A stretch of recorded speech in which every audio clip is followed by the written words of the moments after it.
Hello everyone, আজকে আমি আপনাদের সামনে নতুন একটা রেসিপি শেয়ার করব। ভীষণ সহজ একটা রেসিপি আর খেতে জাস্ট দারুণ হয়। ভাত কিংবা রুটির সঙ্গে এই রেসিপি কিন্তু একদম জমে ঘি। তো চলুন বানানো যাক। আজকে আমি আপনাদের সঙ্গে শেয়ার করছি ধনিয়া চিকেন। তার জন্য অবশ্যই যেটা প্রয়োজন চিকেন নিয়ে নিয়েছি, ধুয়ে পরিষ্কার করে নিয়েছি। এবার তাতে লবণ হলুদ দিয়ে বেশ ভালো করে ম্যারিনেট করে নিচ্ছি। এবার দিয়ে দিতে হবে হাফ পাতিলেবুর রস, দিয়ে ম্যারিনেট করে কিছুক্ষণের জন্য আমি রেস্টে ছেড়ে দিয়েছিলাম। এবার কড়াইতে সর্ষের তেল দিয়ে তেলটা গরম হয়ে গেলে ফোড়নে গোটা জিরে দিয়ে দেব। গোটা জিরে দেওয়ার পর জিরেটা যখন ভেসে যাবে তেলে, তখন কেটে রাখা পেঁয়াজ দিয়ে দিলাম। পেঁয়াজ দিয়ে নেড়ে চেড়ে বেশ খানিকক্ষণ ভেজে নিতে হবে। প্রায় 5 মিনিট মতন পেঁয়াজটা ভাজার পর ম্যারিনেট করে রাখা চিকেনটা দিয়ে দিলাম। চিকেন দিয়ে আবারও কিছুক্ষণের জন্য নেড়ে চেড়ে চিকেন আর পেঁয়াজ একসঙ্গে ভেজে নিতে হবে। তারপর আমি কয়েকটা কাঁচা লঙ্কা দিয়ে দিলাম। আপনারা যে যতটা ঝাল খেতে পছন্দ করেন ততটা পরিমাণ কাঁচা লঙ্কা দিতে পারেন। এবারে কিছুক্ষণ ভাজা ভাজা হয়ে যাওয়ার পর আদা রসুনের পেস্ট দিয়ে দিতে হবে। দিয়ে আবারও কিছুক্ষণের জন্য কষিয়ে নিতে হবে, যতক্ষণ পর্যন্ত না কাঁচা গন্ধটা চলে যায়।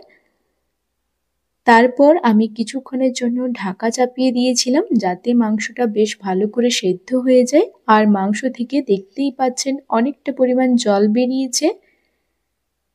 এই সময় দিয়ে দিতে হবে 1 চামচ জিরে গুঁড়ো আর 1 চামচ ধনে গুঁড়ো, দিয়ে আবারও কিছুক্ষণের জন্য কষিয়ে নিতে হবে।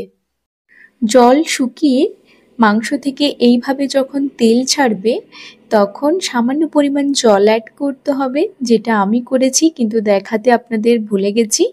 আপনারা অবশ্যই জল অ্যাড করবেন। তারপর আমি ঢাকা চাপিয়ে দিয়েছিলাম।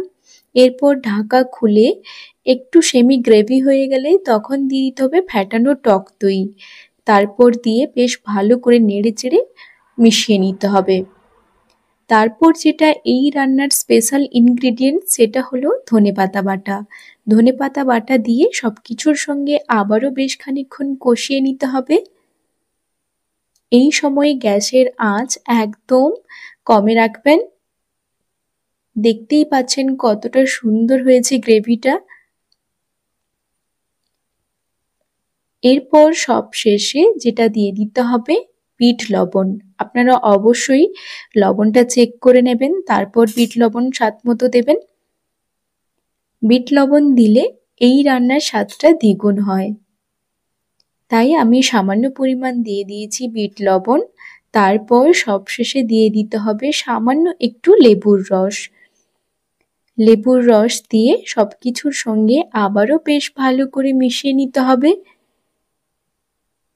এরপর গরম গরম ভাত নিয়ে বসে গেছি, তার সঙ্গে এই ধনিয়া চিকেন জাস্ট জমে গেছিল। বিশ্বাস করুন, আপনারাও বানান, আপনারাও এই রেসিপিটার প্রেমে পড়ে যাবেন, আমি হলফ করে বলতে পারি। আশা করি সকলের ভালো লাগবে, আর ভালো লাগলে অবশ্যই আমাকে কমেন্ট করে জানাবেন। আজ এই পর্যন্ত, আবারও নতুন নতুন রেসিপি নিয়ে আপনাদের সঙ্গে দেখা হবে। টাটা।